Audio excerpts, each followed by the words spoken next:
positivos. Lo venimos hablando desde temprano, desde que comenzamos el programa, la sensibilidad de lo que está sucediendo en los sectores más populares, los más vulnerables, no solamente por el hacinamiento, por el poco espacio, porque esa distancia social es difícil de mantener, sino también por la dificultad de no tener algo tan esencial en estos momentos como es el agua. Estamos hablando también de la primera víctima fatal, Toribia, una mujer, una jubilada, que uno se pregunta, bueno, ¿y cómo se contagió? Es la mamá del primer caso positivo de la Villa 31. Ella justamente se contagió por ese vínculo con sus familiares, pero tardaron días en hacerle un testeo. Fíjense la desidia, el abandono, que no tomaron en cuenta el entorno más cercano del primer caso, que hoy ya está superando los 100 solamente en ese mismo barrio. Gisela Marciota está con nosotros, ya te vemos en pantalla, diputada nacional. Bueno, con mucho dolor, mucha tristeza, rabia por lo que se podría haber evitado, ¿no? Este aumento de contagios en tan pocos días. Bienvenida. Lourdes Suazo te saluda, Ernesto Adida y todo el equipo. Hola, ¿qué tal Lourdes? Hola, ¿qué tal Ernesto? Buenas noches.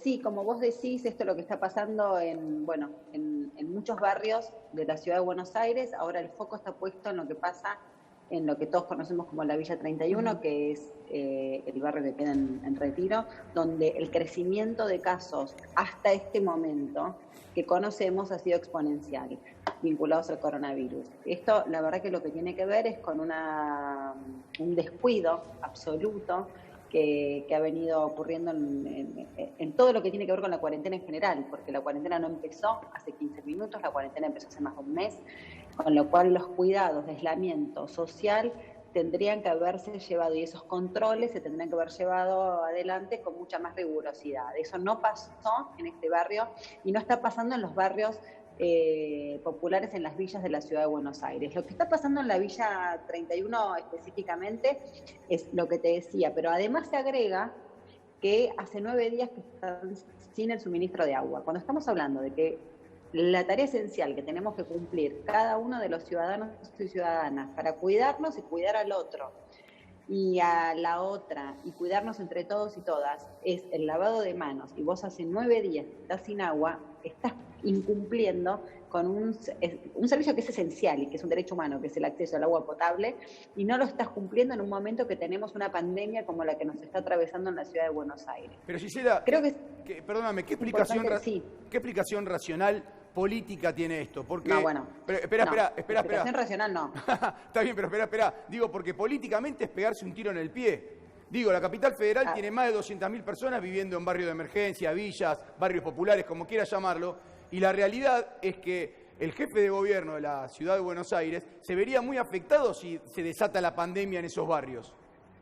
A ver, y no solo es la cantidad de personas que vos decís que viven en barrios populares en la ciudad de Buenos Aires, sino que es la ciudad más rica de la República Argentina, es decir, con recursos como para poder invertir en estas situaciones para poder evitarlas. Digo, me parece que lo más importante es resaltar que la ciudad tiene recursos para poder intervenir en estas situaciones, no solo en estas situaciones de emergencia, sino que quizás lo que lamentablemente está poniendo esta pandemia sobre la mesa es lo que se venía haciendo que se vino haciendo durante mucho tiempo mal, y que ahora todavía quizás lo que falta es reacción. Me parece que por un lado lo que hay que decir es el tema del agua, que es un tema esencial, que se tiene que resolver y se tiene que resolver de inmediato, y que hay que decirlo también, que desde lo que es el gobierno nacional, desde AISA, se quiere intervenir. Lo que pasa es que el suministro de agua potable en la Villa 31 depende del gobierno de la Ciudad de Buenos Aires. Ante una situación de emergencia en la que estamos, ya me parece que no podemos entrar en la discusión de a quién le corresponde y a quién no le corresponde. Claro. O sea, hay que actuar. Y esto es lo que se decidió hacer. Desde el gobierno nacional se va a acompañar cualquier acción que haya que hacer dentro de la Villa 31 para poder contener esta situación, que es una situación de emergencia.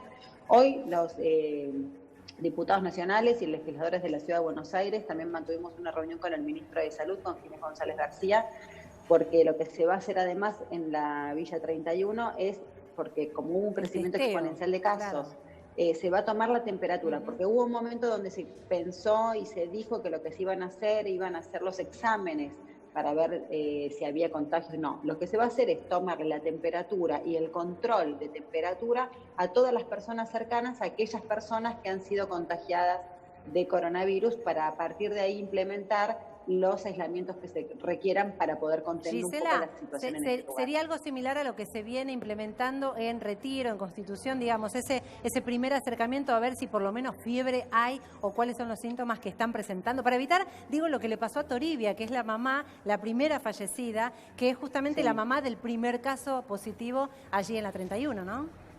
Sí, es algo similar a lo que se empezó a hacer ahí. Lo que se va a hacer es en todo lo que es el entorno más cercano a las personas contagiadas de coronavirus dentro de la Villa 31. Eso es lo que va a hacer el Ministerio de Salud de la Nación, porque, a ver, acá lo que digo me parece lo más importante de resaltar y de subrayar es, si bien uno podría ahora pararse en un lugar de criticar la falta de acción o de reacción, de la acción previa y de la reacción posterior, porque la reacción siempre es después, del gobierno de la Ciudad de Buenos Aires respecto a lo que está pasando, me parece que no es el momento para hacer eso, me parece que es el momento para actuar en forma conjunta, tanto a la Ciudad de Buenos Aires como a la Nación, para poder intervenir en lo que está pasando y ponerle un freno a lo que pasa, no solo en la Villa 31, sino todo lo que podría llegar a pasar en todos los barrios populares de la Ciudad de Buenos Aires, donde tenemos problemas enormes, como por ejemplo, enorme el acceso a agua potable, pero no el acceso a agua potable, sino directamente la falta de agua que hay en este caso puntual de la Villa 31, ¿no? Sí, Gisela, te quería preguntar por algo que me parece también llevarte a la economía, algo que vos conocés bien, en el sentido que está pasando algo también muy importante en la Argentina, que es el tema alquileres. Digo, hay un decreto en la Argentina que prohíbe los embargos, o sea, que te expulsen de tu hogar, que te embarguen tus bienes si no pagas el alquiler, etcétera. Pero la realidad indica que hay muchas personas que no tienen contratos y que están sin contrato y que muchos sí los están sacando de sus casas. ¿Qué está pasando con los alquileres?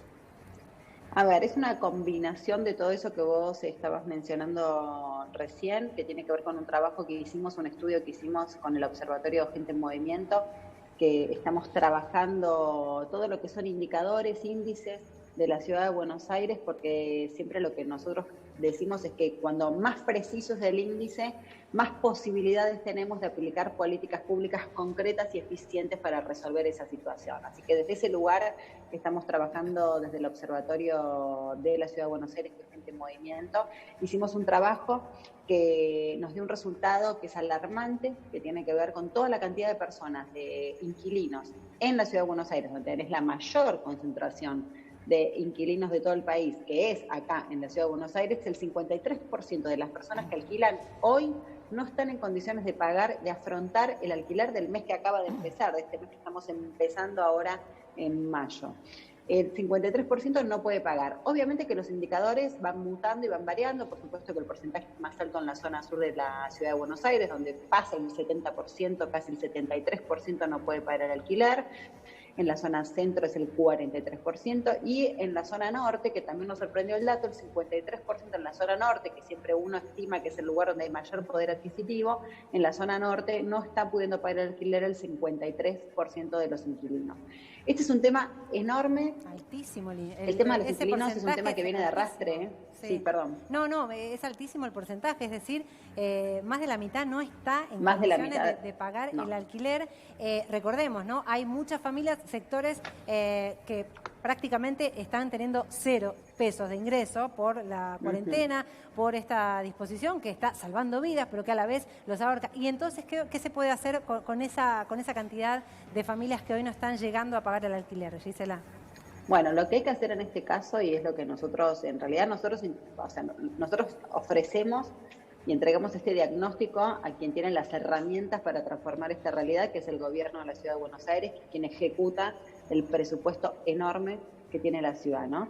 Nosotros, de cualquier manera, digo, más allá de que nosotros entregamos este indicador para que se apliquen políticas públicas, nosotros podemos decir y sabemos que en la Ciudad de Buenos Aires hay un banco público, hay una banca pública que podría empezar a pensar en políticas para contener tanto al inquilino como quien es el dueño de esa propiedad, que es el que recibe ese alquiler, y que probablemente muchos de los que reciben ese alquiler vivan por ese alquiler, con lo cual es una cadena, ¿no?, que se empieza a romper en este camino, ¿no? Quien no recibe porque es un monotributista, cuentapropista, que ya no está pudiendo facturar honorarios, entonces no puede pagar alquiler. No puede pagar alquiler y tenemos al dueño de ese departamento que ahora no va a recibir ese alquiler y que tampoco puede sostenerse mensualmente con lo que recibía antes y que ahora no está recibiendo. Es una cadena que se empieza a romper.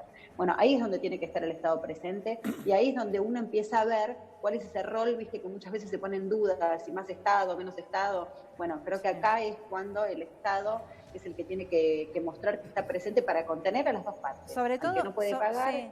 Sobre todo, Gisela, porque en Europa hay algunas iniciativas específicas en donde quieren dar esa suerte de asistencia a los sectores más vulnerables que no pueden pagar el alquiler y, como bien decías, no es que se trata de un propietario que tiene un montón de departamentos y que podría dejar de percibirlo, ¿no? No, pero decimos Europa, digámoslo, el país más rico de Europa, que es Alemania, lo está haciendo. Exacto. El país más rico de Europa te ayuda a pagar el alquiler o te lo paga casi en su completitud en Berlín. No estamos por hablando eso, digo, de un no país... es todo el país.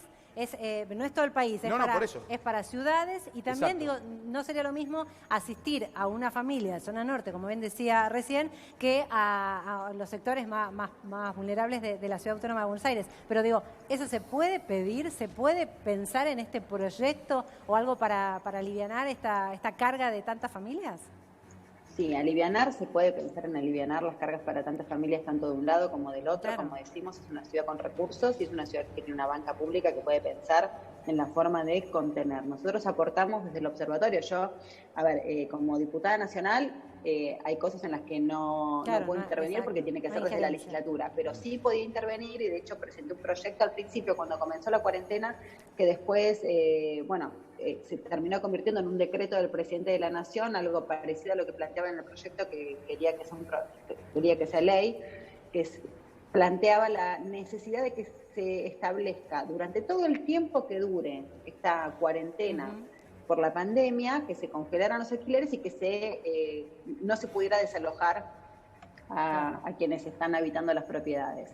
Esto después se trasladó a un decreto, el decreto existe, el decreto está y tiene un tiempo que después probablemente, si la cuarentena se extiende, probablemente haya un nuevo decreto que extienda, que tiene que ver con el congelamiento de los precios de los alquileres y con la prohibición de los desalojos. Esto ya existe y está. Ahora, lo que está pasando en la Ciudad de Buenos Aires es que se está planteando no que aumentaron los alquileres, sino que quien tiene que pagar alquiler no lo está pudiendo afrontar. Entonces, Luis, ahí hay que pensar una política de contención. Luis, la última te la dejo a vos. Luis Otalán, ¿cómo estás, Gisela? Hola, Luis, ¿cómo te va? Muy bien. Pregunta, muy cortita. ¿Qué porcentaje le darías a la sociedad argentina, a la porteña, si la querés, para medir que estamos bien, considerando que la Argentina vive una pandemia después de la pandemia, la economía y agravado por el coronavirus? ¿Qué porcentaje de conciencia social ves en esto? En todos los grupos, ¿eh? No, yo creo que la conciencia hoy es muy alta y es en general, no solo en la Ciudad de Buenos Aires, creo que todos los argentinos y las argentinas tomamos conciencia de que esto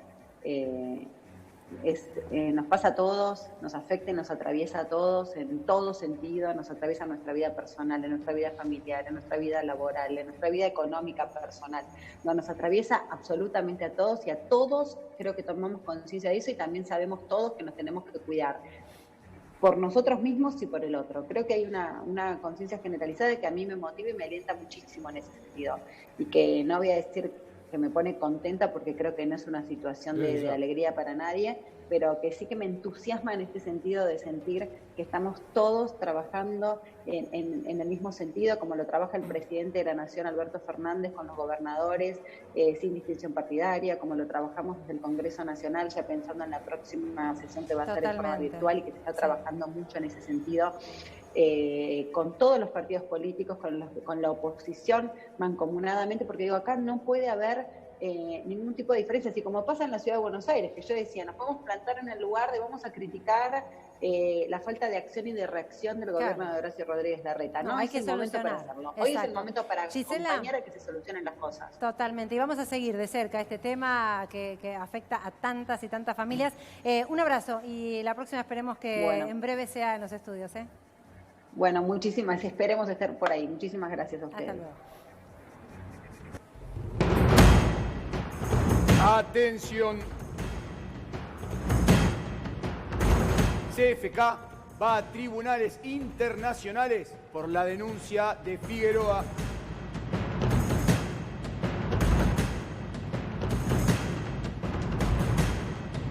Esto que vas a ver, eso que estás viendo en pantalla, es el documento